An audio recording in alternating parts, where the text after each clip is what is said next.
Mei Lin was not like other 8-year-olds. While her classmates struggled with simple piano exercises, her small fingers danced across the keys with incredible skill and feeling. There was something almost magical about the way she played, as if the music flowed directly from her heart through her fingertips. Born to ordinary parents in a quiet town nestled between rolling hills and sprawling farmlands, Mei's extraordinary gift appeared before she could even speak in full sentences. Her father taught science at the local high school, and her mother worked at the town library. They were hardworking people who had never expected to raise a child with such remarkable abilities. The first sign came when Mei was barely 2 years old.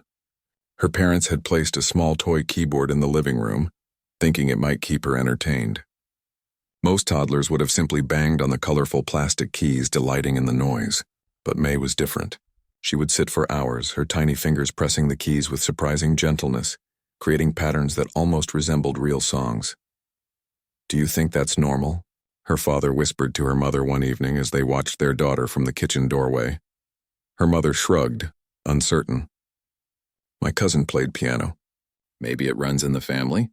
By the time Mei turned 3, the toy keyboard wasn't enough. She had mastered every sound it could make and seemed frustrated by its limitations. For her birthday, despite their tight budget, her parents bought a second-hand upright piano from a neighbor who was moving away. The moment the piano arrived, something changed in the little girl. She approached it with reverence, almost as if meeting an old friend. When she placed her hands on the real keys for the first time, the look of pure joy on her face brought tears to her mother's eyes. What happened next left her parents speechless. Without any lessons or guidance, Mei began playing recognizable melodies, not just simple children's songs, but complex pieces that neither parent could identify. They weren't perfect renditions. Her tiny hands couldn't stretch far enough for some of the chords. But the essence was there, the soul of the music somehow captured by this small child, who had never been taught how to read a single note. "Where did you learn that song?" her father asked one day after she finished playing something that sounded vaguely like classical music. Mei looked up with confusion in her eyes. "I didn't learn it, Daddy, I just heard it in my head." Her parents exchanged worried glances. They had always believed in providing a normal childhood for their daughter. They wanted her to make friends, climb trees, scrape her knees, and experience all the ordinary joys of growing up. But it was becoming clear that Mei was anything but ordinary. "Maybe we should find her a teacher," her mother suggested one night after Mei had fallen asleep. "On our budget? Professional piano lessons aren't cheap," her father replied, rubbing his temples.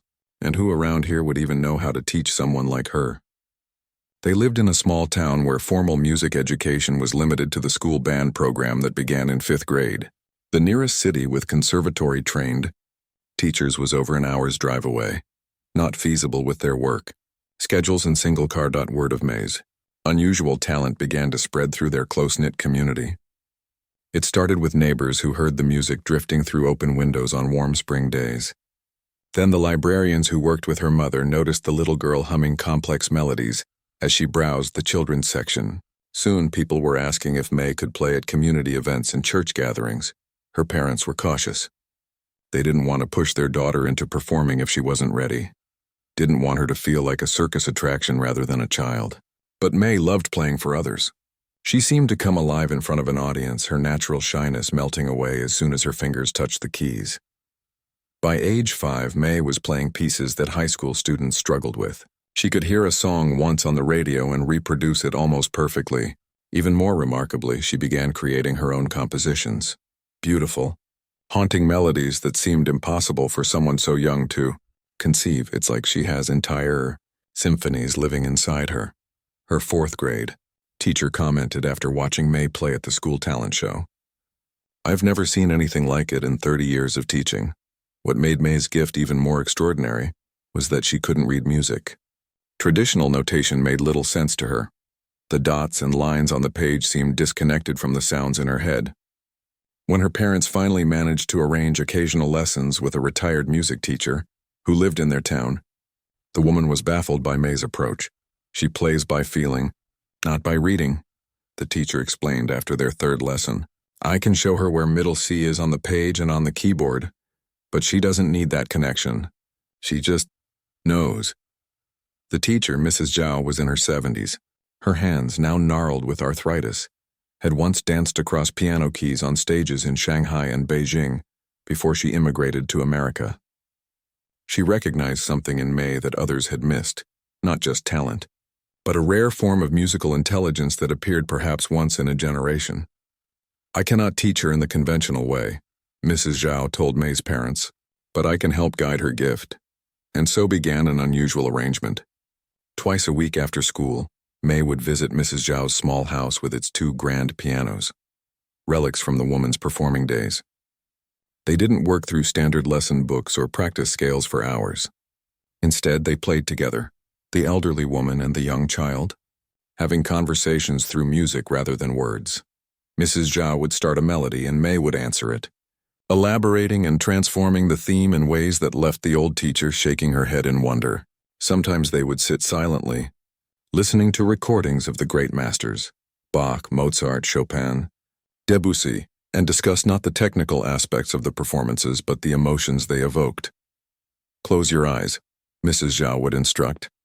"Tell me what colors you see when you hear this music." May always had answers that surprised the older woman. Rachmaninoff was deep purple with flashes of silver. Mozart was sunshine yellow with specks of bright blue. Her own compositions, she said, were mostly green, the color of growing things. At home, May practiced constantly, though it never seemed like work to her. The piano became her primary means of expression, more natural than speaking. When she was happy, sad, angry, or confused, she turned to the keys to articulate what words could not. Her parents worried sometimes about balance. Was it healthy for a child to be so consumed by one pursuit? They encouraged other activities: swimming lessons at the community pool, a children's art class at the library, play dates with classmates. May participated willingly enough, but always returned to the piano as if pulled by an invisible force. By her 8th birthday, May had developed a remarkable repertoire. She could play everything from complex classical pieces to popular songs she heard on the radio, all by ear and with her own distinctive interpretations. What she couldn't do, what still frustrated her, was explain how she did it. "It's just there," she would say when asked, pointing to her head, like remembering a dream, but clearer. Her parents had learned to live with the marvel of their daughter's gift, adjusting their lives around her needs without fully understanding them. They set up a YouTube channel where they posted videos of her playing, partly to share her talent with family members who lived far away, partly to create a record of her development. One ordinary Tuesday, May's father uploaded a new video, his daughter playing a particularly challenging piece that Mrs. Zhao had introduced her to the previous week. He added some simple tags, not thinking much about it, then went to bed. By morning, something extraordinary had happened. The video had thousands of views. By lunchtime, tens of thousands. Comments poured in from around the world: musicians, teachers, casual listeners, all astonished by the small girl with serious eyes and flying fingers. Among those viewers was Dr. Hiroshi Tanaka, head of the prestigious National Musical Excellence Committee and one of the most respected pianists in the world. The committee was known for its rigid standards and traditional approach to recognizing musical talent. In its 30-year history, it had never invited a child under 12 to perform at its annual showcase. Until now. The email arrived on a Thursday evening as May's parents were cleaning up after dinner. The subject line was formal: "Invitation to perform, National Musical Excellence Committee Annual Showcase." May's father read it twice, then called his wife over to read it too. Their hands trembled as they realized what this meant. The committee didn't just invite anyone. This was like receiving a golden ticket to a world they had never imagined their daughter could access. "Should we tell her tonight?" her mother whispered, glancing toward the living room where May was, predictably, at the piano. Her father listened to the music flowing from his daughter's fingers, something bright and complex that seemed to contain joy and question marks in equal measure. "Yes," he said finally. "But let's make sure she understands she doesn't have to do this if she doesn't want to." Together, they walked into the living room. The email pulled up on a phone screen, ready to share news that would change everything. As they approached, May looked up from the keys, her face open and curious, completely unaware that her life was about to take an extraordinary turn. The email from the National Musical Excellence Committee changed everything. May's parents sat her down that evening and carefully explained what this invitation meant. They used simple words, trying to help their 8-year-old understand the significance without overwhelming her. "These are some of the most important music people in the country," her father explained, his voice gentle but serious.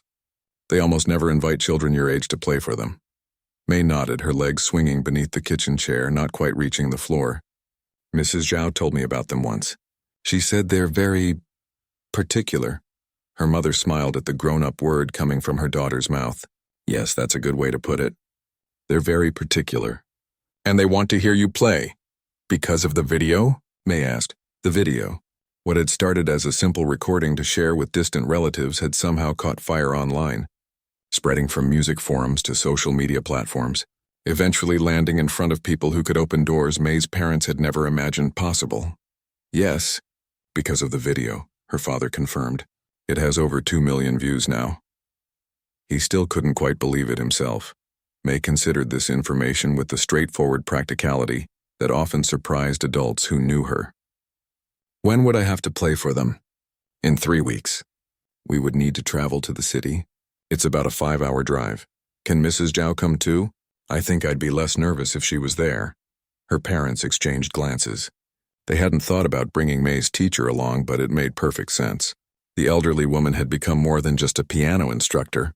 She was a guide, a mentor, someone who understood aspects of May's gift that even her loving parents couldn't fully grasp. "That's a wonderful idea," her mother said. "We'll ask her tomorrow." The next day brought new complications. Mrs. Zhao was thrilled about the invitation but hesitant about traveling. "These old bones don't do well on long journeys anymore," she admitted, her hands trembling slightly as she poured tea for May's parents in her living room. The walls around them were covered with faded photographs from her performing days. A much younger Mrs. Zhao in elegant gowns, standing beside famous musicians whose names even May's culturally aware parents didn't recognize. "But I think I must go," the elderly teacher continued. "This opportunity. It comes perhaps once in a lifetime." The preparations began immediately. May's parents requested time off work. Not an easy task, especially for her father, who had limited vacation days at the high school. They researched hotels in the city, wincing at the prices but determining to make it work somehow.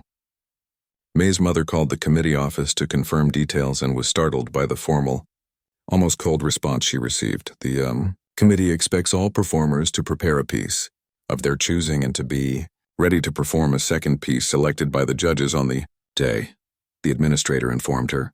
"Your daughter will be allocated a 15-minute slot. Punctuality is essential." When she relayed this information to Mrs. Zhao, the old teacher frowned. "They're treating her like an adult performer. This is unusual. Is it too much pressure?" May's mother worried. "Should we reconsider?" Mrs. Zhao shook her head firmly. "No, May can handle this, but we must prepare her properly." And so began an intensive 3 weeks unlike anything May had experienced before. After school each day, she went directly to Mrs. Zhao's house. Weekends were entirely devoted to practice. But it wasn't the grueling, repetitive training that might have been imposed on another child. Mrs. Zhao's approach remained intuitive, focused on drawing out what she believed was already inside May, rather than drilling technique. "You must choose a piece that speaks with your voice," Mrs. Zhao told May. "Something that shows them not just skill, but soul." They spent days exploring possibilities. May tried Chopin, Mozart, Debussy, even some contemporary compositions. Nothing felt quite right until, almost by accident, she began playing a piece by Clara Schumann, a composer often overshadowed by her more famous husband. Mrs. Zhao, who had been sorting through sheet music across the room, froze. "Play that again," she requested. May obliged, her small hands finding the complex harmonies with surprising ease. "Perfect," Mrs. Zhao whispered. "They will expect a little girl to play something sweet and simple. You will show them something with depth and history, music written by a woman who began as a child prodigy herself." At home, May's parents noticed subtle changes in their daughter. She became more focused, more serious. She still laughed and played like any child, but there was a new awareness in her eyes, the beginning understanding of her own uniqueness and what it might mean. "Are you nervous about playing for the committee?" her father asked one night as he tucked her into bed. May considered the question thoughtfully. I'm nervous about the travel and meeting new people, but not really about the playing part, no? He smiled, smoothing her hair. When I play, it's just me and the piano, she explained. It doesn't matter who's listening. The wisdom in this simple statement left him momentarily speechless. As the date approached, unexpected support began pouring in from their small community. May's classmates made her good luck cards. The principal announced the upcoming performance at a school assembly, treating it with the same importance as a state sports championship. Local businesses put up signs wishing her well. The whole town is behind you, her mother told May, showing her the collection of cards and notes that had arrived. But why? May asked, genuinely confused. I'm just playing piano. Her mother knelt down to meet her daughter's eyes. Because when someone from our community does something special, it reminds us all that extraordinary things can happen anywhere, even in a small town like ours. The night before their departure, Mrs. Zhao invited May and her parents for dinner. The elderly teacher had prepared traditional dishes from her homeland, dumplings, noodles, and sweet rice cakes that she rarely had the energy to make anymore. In my culture, we believe a special meal before an important journey brings good fortune, she explained as they ate. After dinner, Mrs. Zhao presented May with a small wooden box. Inside was a delicate jade pendant on a red cord. I wore this for my first major performance, the old woman said, her voice thick with emotion. Now it is yours, May's eyes widened. But it's so special to you. Yes. And so are you, little one. The journey to the city the next day was filled with a mixture of excitement and anxiety. May had never been in a car for so long before. She alternated between watching the landscape change through the window, napping and playing imaginary piano on her knees. Her parents had arranged to take turns driving so that one could always sit in the back with May. Mrs. Zhao dozed most of the way, occasionally waking to tell stories about her own early performances. They arrived at their hotel late in the afternoon, a modest place on the outskirts of the city, the best they could afford. While not luxurious, it was clean and comfortable. The hotel manager, upon learning why they had come to the city, upgraded them to adjoining rooms at no extra charge. My daughter plays clarinet, she explained with a wink. Not like your little one from what I hear, but I understand the music parent life. That evening, they ventured into the city to find the concert hall where the committee showcase would be held. It was an imposing building with marble columns and a sweeping staircase leading to bronze doors. May stood at the bottom of those stairs, looking up, her expression unreadable. Big, isn't it? Her father said, squeezing her hand. She nodded. The sound must be beautiful inside. Leave it to May to think about acoustics rather than appearances, her mother thought with a smile. They couldn't go inside. The building was closed for preparations, but just seeing it made everything more real. This wasn't just an exciting email anymore or a distant possibility. Tomorrow, May would walk through those doors and play for some of the most critical ears in the country. Back at the hotel, they ordered room service, a special treat, and tried to maintain a normal evening routine. May took a bath, put on her favorite pajamas with tiny music notes printed on them, and settled into the unfamiliar bed with her stuffed rabbit. Would you like us to stay until you fall asleep? Her mother asked. May shook her head. I'm okay. I want to think about my music for a while. Her parents respected her wish, kissing her goodnight and leaving the door between their rooms slightly ajar. They sat on their own bed, speaking in hushed voices. Do you think we're doing the right thing? Her mother worried. What if she freezes? What if they're cruel to her? Then we pick her up, tell her how proud we are, and take her for ice cream. Her father replied firmly. This is an experience, not a test she has to pass. Neither of them slept much that night. Around midnight, they heard the soft sound of May's voice. She wasn't calling for them. She was singing quietly to herself, working through the Clara Schumann piece, her fingers likely moving across an imaginary keyboard. The sound was so innocent, so determined, that tears sprang to her mother's eyes. Whatever happened tomorrow, they already had their miracle, this extraordinary little person who saw the world through music. No committee could ever change that. Morning arrived with pale sunlight filtering through hotel curtains. May woke before her parents, lying quietly in the unfamiliar bed, mentally playing through her chosen piece one more time. The Clara Schumann composition flowed through her mind, each note clear and precise. She wasn't worried about forgetting or making mistakes. Music never worked that way for her. Her concern was making the piano in the concert hall understand what she wanted it to say. A soft knock came at the connecting door. "Are you awake, sweetheart?" Her mother called. "Yes," May answered, sitting up and hugging her knees. Her mother entered, already dressed in her best outfit, a simple blue dress she usually saved for parent-teacher conferences and special occasions. "How did you sleep?" "Okay, the pillow feels different." Her mother smiled, sitting on the edge of the bed. "Everything feels a little different when we're away from home." "Are you hungry?" May nodded. Food hadn't seemed important yesterday with all the excitement, but now her stomach growled impatiently. Breakfast was a careful affair. Her father insisted on proper nutrition. Brain food, he called it, while her mother fretted about spills on May's performance outfit. They had chosen a simple dark purple dress with short sleeves and a ribbon at the waist. Nothing too fancy or distracting, but nice enough to show respect for the occasion. Mrs. Zhao joined them in the hotel restaurant, moving slowly with the help of a cane. The journey had clearly taken a toll on the elderly woman, but her eyes were bright with anticipation. Today, she told May quietly, you will show them something they do not expect. The concert hall looked even more intimidating in daylight. Carved figures decorated the stone facade, composers and muses, instruments and sheet music rendered in cold, permanent marble. A steady stream of people flowed up the steps and through the bronze doors, music students, teachers, critics, and families of performers. Some carried instrument cases. Others clutched programs and tickets. May's family approached the side entrance they had been instructed to use. A bored-looking young man with a clipboard checked their names against a list. Performers and 2 guests only, he said, eyeing Mrs. Zhao. She's my teacher, May spoke up, her voice small but clear. The email said I could bring my teacher. The man sighed and flipped through his papers. Fine. Follow the red signs to the green room. Your performance slot is at 11:45. Be ready or you'll miss your chance.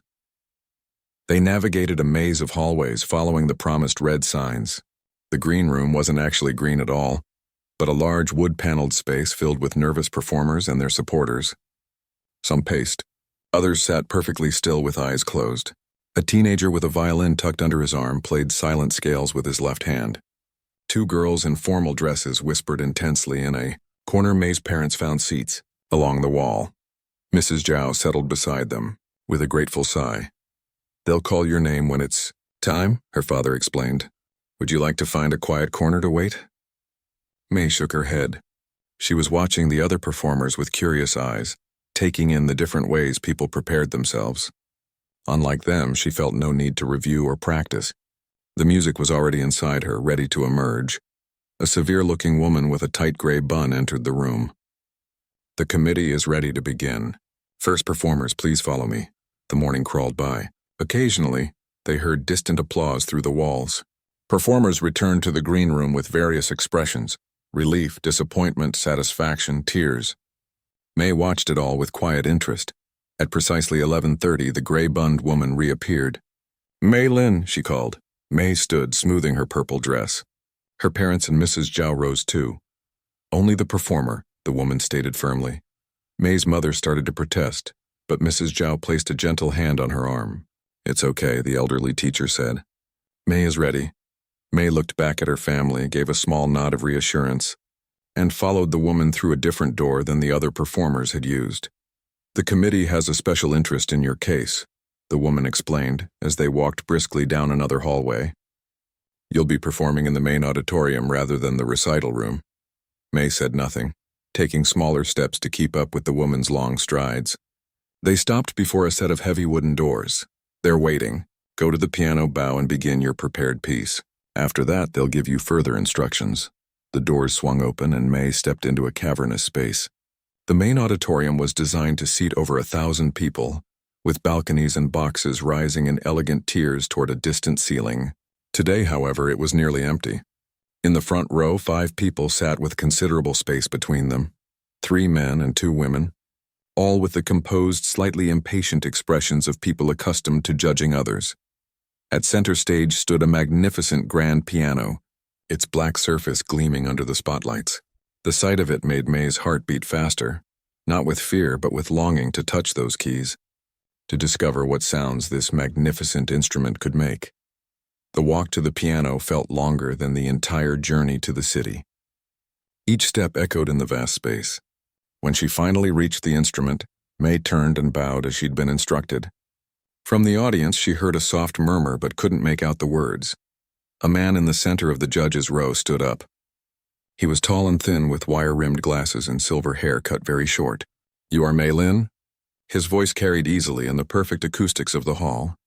"Yes," she answered, her own voice sounding small in comparison.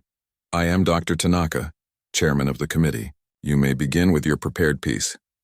May nodded and turned to the piano. She adjusted the bench, noticing that it had been set for someone much taller. Her feet barely reached the pedals, no matter. She wouldn't need them for the Clara Schumann piece. Her hands hovered over the keys for just a moment, finding their position. Then she began to play. The sound that filled the auditorium was nothing like the videos her parents had posted online. This piano, this space, they transformed the music into something grander, more profound. The acoustics caught each note and carried it upward, letting it bloom and fade with perfect clarity. May lost herself in the piece, forgetting the judges, forgetting everything except the conversation between her fingers and the piano. Clara Schumann had written this music nearly 2 centuries ago, but in May's hands, it lived and breathed as if newly created. When the final chord faded, she sat motionless, allowing the silence to complete the performance. Only then did she look toward the committee. They were leaning forward in their seats, all pretense of detachment gone. Dr. Tanaka's mouth hung slightly open. The woman beside him was writing frantically in a notebook. Dr. Tanaka cleared his throat and stood again. "That was most impressive.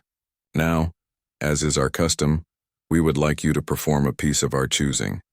He gestured, and another committee member approached the stage carrying a leather folder.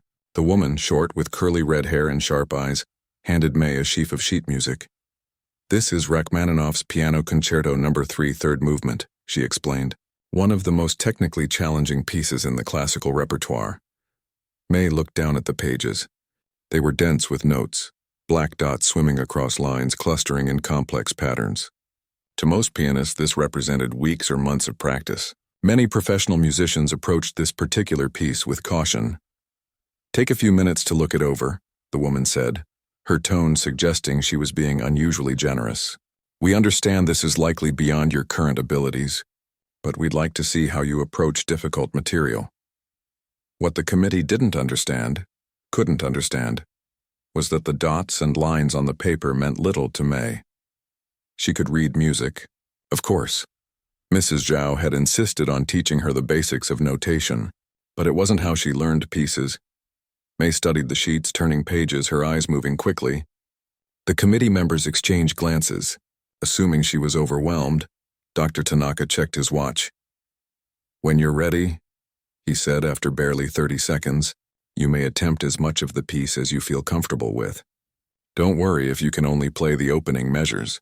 May looked up, placed the sheets on the piano's music stand, and then, to the committee's visible surprise, closed her eyes.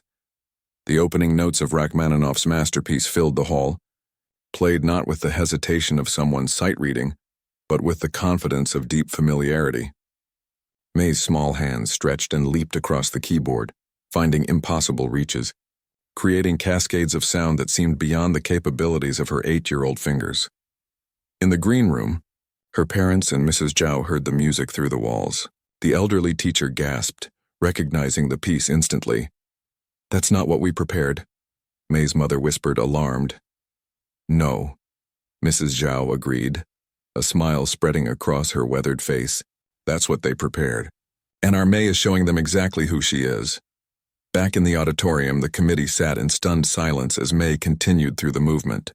There were no mistakes, no hesitations, only pure, transcendent music flowing from a child who seemed to understand every nuance of the composer's intentions.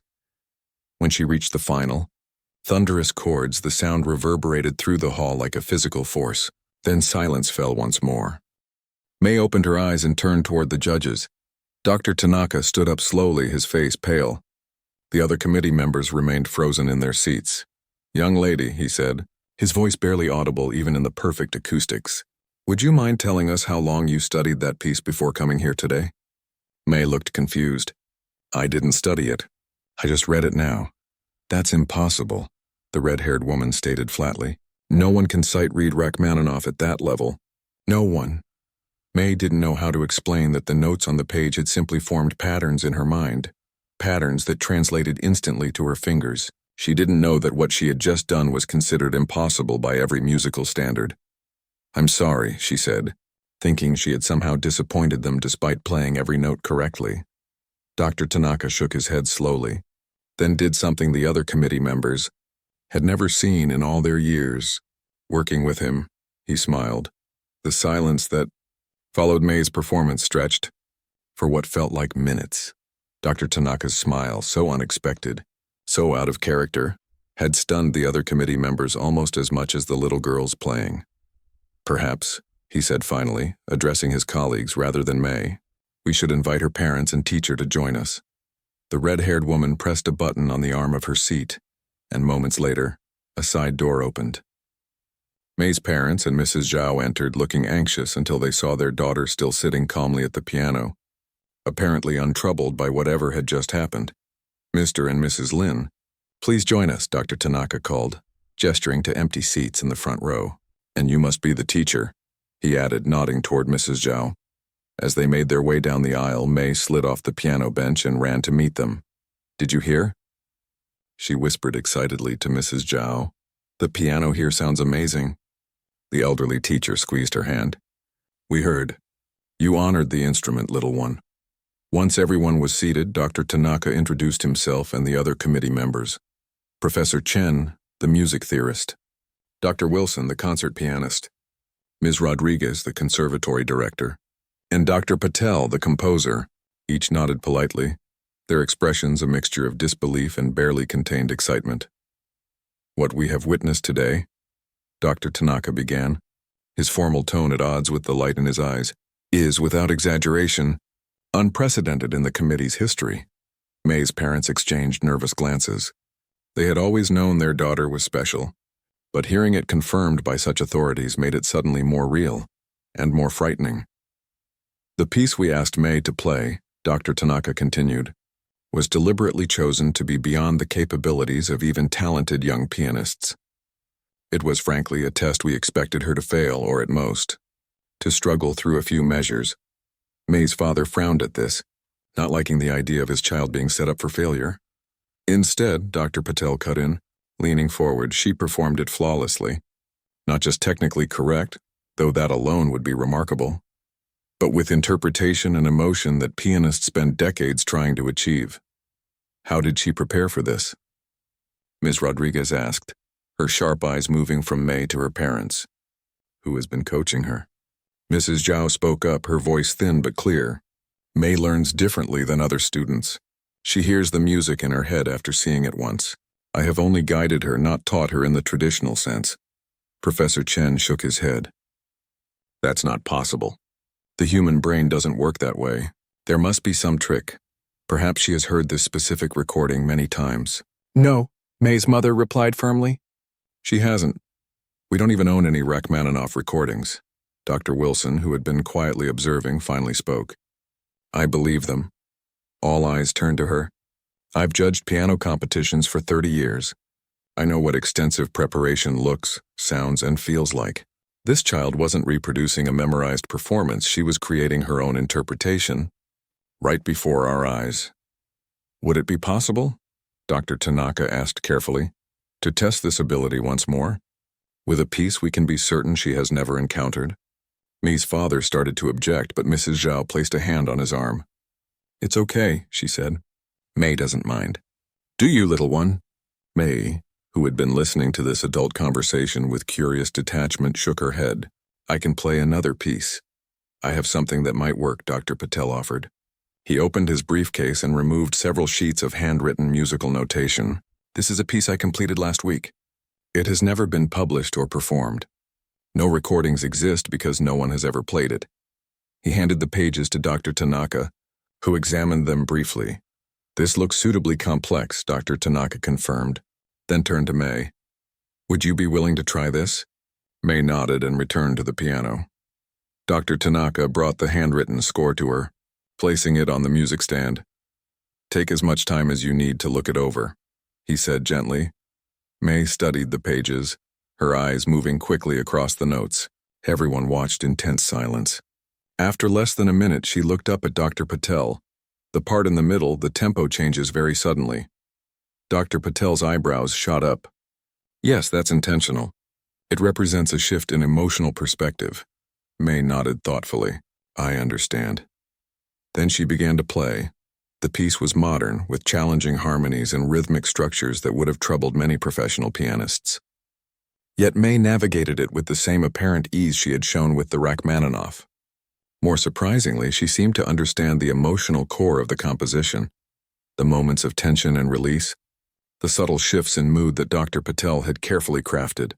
When she finished, no one spoke. Dr. Patel's eyes were wet. That's exactly how I heard it in my head when I was writing it, he said finally. Exactly. The committee members looked at each other, then at May's family, then at the little girl who sat swinging her legs at the piano bench, apparently unaware that she had just done something most would consider impossible. I think, Dr. Tanaka said, we need to have a serious conversation about May's future. What followed was unlike any discussion the committee had ever had. Typically, they evaluated performers, made recommendations about further study or competition opportunities, and moved on to the next candidate. But May's case demanded something different. There are several prestigious music schools that would undoubtedly offer scholarships. Ms. Rodriguez suggested she would need to relocate. Professor Chen added, looking at May's parents. Special accommodations could be made for her age, of course. May's parents listened politely but with growing discomfort. These were kind, well-meaning people who recognized their daughter's gift, but they spoke as if May were a rare specimen to be studied, rather than a child with a whole life ahead of her. We appreciate your interest in our daughter, her father said finally, but May is 8 years old.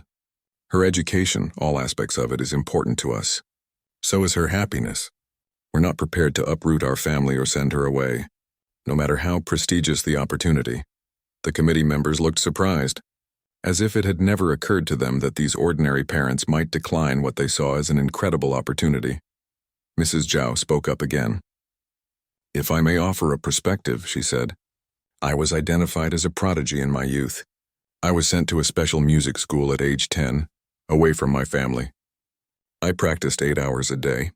I performed around the world by 16. She paused, looking at May with gentle eyes. It gave me a remarkable life, but it also took away my childhood. Silence fell as everyone absorbed her words. What if, Dr. Wilson suggested after a moment, we took a different approach? May's gift is extraordinary, yes, but she's also a little girl who deserves to grow up with her family, in her community. What are you proposing? Dr. Tanaka asked. A mentorship program. Regular master classes with top instructors who would travel to her, not the other way around. Special performance opportunities when appropriate. Financial support for her musical development without disrupting her life. May's parents exchanged hopeful glances.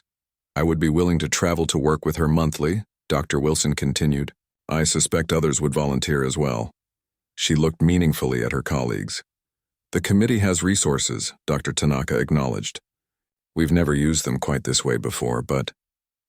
He looked at May, who was quietly watching the conversation unfold. Exceptional talent calls for exceptional measures. By late afternoon, the outline of a plan had emerged, one that respected May's gift without exploiting it, that nurtured her talent without sacrificing her childhood. There would be special training, carefully selected performance opportunities and resources to support her development. But she would remain at home, attend her regular school, and maintain as normal a life as possible. There's one more thing, Dr. Patel said as the meeting was drawing to a close. The showcase concert tomorrow night. Our final performer has fallen ill. Would May be willing to play in that slot? The audience includes many influential people in the music world who should hear her. May's parents looked at their daughter questioningly. Can I play Mrs. Zhao's favorite piece? May asked. The one she taught me last summer? Chopin's Ballad No. 1? Mrs. Zhao asked, surprised. That's very demanding, little one. But it's beautiful, May said simply, and it makes people feel things. Dr. Tanaka smiled, his second smile of the day, breaking all personal records. Then Chopin it shall be. As they left the auditorium, walking back through the maze of hallways, May skipped ahead. seemingly unburdened by the weight of expectations that had been placed on her small shoulders. Her parents followed more slowly, still processing everything that had happened. "Do you think we made the right decisions?" her mother asked quietly. Her father watched his daughter, who had stopped to examine a portrait of a stern-looking composer on the wall. "I think we protected what matters most, her childhood, her joy in music. The rest we'll figure out as we go." Mrs. Zhao nodded approvingly. "The music is already inside her. It always has been. Our job is not to create it or direct it, but to make sure it has room to grow naturally." Outside, the afternoon sun bathed the city in golden light. Tomorrow would bring a concert hall filled with important people, the first step on a journey none of them could fully imagine. But today May was just a little girl who wanted ice cream to celebrate her adventure. "Can we get chocolate?" she asked, slipping her hand into her father's as they walked down the grand steps of the concert hall. "Playing makes me hungry." Her parents laughed, the tension of the day breaking at last. Some things about 8-year-olds were universal, prodigy or not. "Chocolate ice cream sounds perfect," her father agreed. "I think we've all earned a treat today." The night of the showcase arrived with a buzz of excitement that seemed to vibrate through the concert hall. Limousines and taxis pulled up to the entrance, discharging elegantly dressed patrons who chatted animatedly as they climbed the marble steps. Programs exchanged hands, bearing the last-minute insert announcing a special guest performer, Mei Lin, age 8. Backstage, Mei sat quietly in a small dressing room, her purple dress exchanged for a new one her mother had purchased that afternoon. A simple white dress with a blue sash that matched the jade pendant from Mrs. Zhao. The elderly teacher sat beside her, sharing comfortable silence while May's parents spoke with Dr. Wilson in the hallway. "Are you nervous, little one?" Mrs. Zhao asked finally. May considered the question seriously. "A little. There will be more people this time." "Yes, but the piano is still the same piano and the music is still the same music." May nodded, finding comfort in this simple truth. "I keep thinking about how the sound filled up that big room yesterday. It was like swimming in music." Mrs. Zhao smiled. "That's a wonderful way to describe it." She paused, then added, "You know, in all my years of performing, I never lost that feeling of wonder. That's the secret, I think, to always remember how miraculous it is that we can make these beautiful sounds." A gentle knock interrupted them. Dr. Wilson peeked in, her usually severe expression softened by genuine excitement. "It's time. May, the hall is full and everyone is eager to hear you play." Mrs. Zhao squeezed May's hand. "Remember to bow properly. And remember that you are sharing something beautiful with these people. It's a gift, not a test." May nodded and slid off her chair. Her parents waited in the hallway, their faces a mixture of pride and barely controlled nervousness. "Ready, sweetheart?" her father asked. "Ready," May confirmed. They followed Dr. Wilson through a series of corridors until they reached the wings of the main stage. From this vantage point, May could see the packed auditorium, nearly 1,000 people filling every seat, their faces expectant in the soft lighting. On stage, another performer was just finishing, a young man with a cello who played the final notes of his piece with passionate intensity. The audience erupted in applause. As the cellist took his bows and exited, Dr. Tanaka appeared from the opposite wing, approaching the microphone at center stage. "Ladies and gentlemen," he began, his voice carrying effortlessly through the hall, "it is my great privilege to introduce our final performer of the evening. She is not originally scheduled in your programs, but I assure you, this is a moment you will remember for many years to come." He went on to explain, in careful terms that protected May's privacy, while conveying the extraordinary nature of her gift, how the committee had discovered her through a viral video and witnessed her remarkable abilities firsthand. The audience listened with growing interest. "And so," he concluded, "I present to you Mei Lin, who will perform Chopin's Ballade No. 1 in G minor." He gestured toward the wing where May waited. Dr. Wilson gave her a gentle nudge, and May walked onto the stage, the bright lights momentarily dazzling her. She made her way to the piano, remembering Mrs. Zhao's instruction to walk confidently and with purpose. At the piano, she turned and bowed to the audience as she had been taught, then seated herself on the bench. The hall fell completely silent. Even the usual rustling of programs and clearing of throats ceased, as if the entire audience collectively held its breath. May took her own deep breath, placed her hands on the keys, and began to play. The opening notes of the ballade floated over the audience, questioning, almost tentative at first, like the beginning of a story told in the glow of firelight. Then the piece gathered momentum, building into sweeping passages that May's small hand somehow managed to execute with both technical precision and emotional depth that belied her years. In the audience, seasoned music critics found themselves leaning forward in their seats. Professional pianists who had spent decades perfecting their craft watched with a mixture of awe and disbelief as this child navigated one of the most challenging pieces in the piano repertoire. But most didn't analyze or critique. They simply experienced the music washing over them, carrying them through its narrative of hope and longing, joy and sorrow, building to the thunderous, technically demanding coda that May played with a power that seemed impossible from her small frame. When the final notes faded, the silence returned, deeper, more profound than before. For 3 heartbeats, no one moved. Then, like a dam breaking, the applause began. It started in the front rows and swept backward, growing in intensity until it became a roar. People rose to their feet, some wiping tears from their eyes, others shaking their heads in continued disbelief. May, momentarily startled by the response, remembered to bow again. As she straightened, she saw her parents and Mrs. Zhao in the wing, all 3 with tears streaming down their faces. She smiled at them, her real smile, not the practiced one she'd been told to. And something about that genuine expression of a child's simple happiness touched the audience even more deeply than her playing had. The standing ovation continued for nearly 5 minutes. Dr. Tanaka eventually came back on stage and escorted May off, his hand resting lightly on her shoulder in a protective gesture that wasn't lost on the observers in the front rows. Backstage was chaos. Photographers from music magazines, critics hoping for comments, representatives from recording companies and concert venues, all held at bay by committee members who formed a protective barrier around May and her family. Tomorrow, Dr. Wilson told the clamoring crowd firmly, all inquiries can be directed to the committee office tomorrow. Tonight belongs to the artist and her family. They were escorted out a private exit, avoiding the crush of the main lobby where audience members lingered, still discussing what they had witnessed. A car waited to take them back to their hotel. "Did I play okay?" May asked in the quiet of the back seat, sandwiched between her parents. Her father laughed softly, a sound caught between joy and disbelief. "Okay? Sweetheart, you were magnificent." "The best I've ever heard that piece performed," Mrs. Zhao confirmed from the front passenger seat. "And I have heard it many, many times." Back at the hotel, they found a surprise waiting. The manager had arranged a small celebration in a private dining room. Nothing extravagant, just cake and hot chocolate for May, champagne for the adults, and a bouquet of flowers with a card signed by the hotel staff. "My daughter watched the live stream of the concert tonight," the manager explained.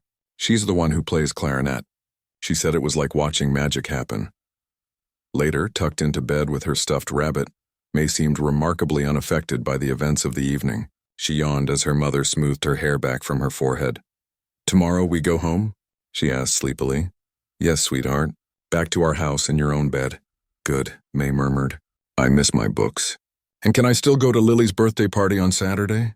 Her mother smiled, touched by this reminder that despite everything, May was still very much an 8-year-old girl with 8-year-old concerns. "Of course you can. We bought her present before we left, remember?" May nodded, her eyes drifting closed. "And I can still do my science project with Dad?" "Absolutely. Nothing has to change that you don't want to change." Satisfied, May fell asleep while in the next room. Her parents and Mrs. Zhao spoke quietly with Dr. Wilson about what would come next. "The committee has never established a program quite like what we're proposing," Dr. Wilson explained. "But May's situation is unique. We want to nurture her gift while ensuring she has as normal a childhood as possible." The plan they outlined was thoughtful and comprehensive. Monthly master classes with top instructors who would travel to May's hometown.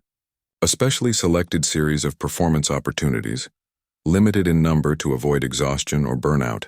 A custom-built educational program that would allow her to develop her extraordinary musical abilities alongside a regular school curriculum. "And research," Dr. Wilson added. "With your permission, of course. Neuroscientists are very interested in understanding how May's brain processes music. This could help us identify and support other children with similar gifts." As long as it doesn't make her feel like a laboratory specimen, her father stipulated firmly. Mrs. Zhao nodded approvingly. In her long life, she had seen too many talented children sacrificed on the altar of their own abilities, pushed to perform and compete until the joy was squeezed out of their gift.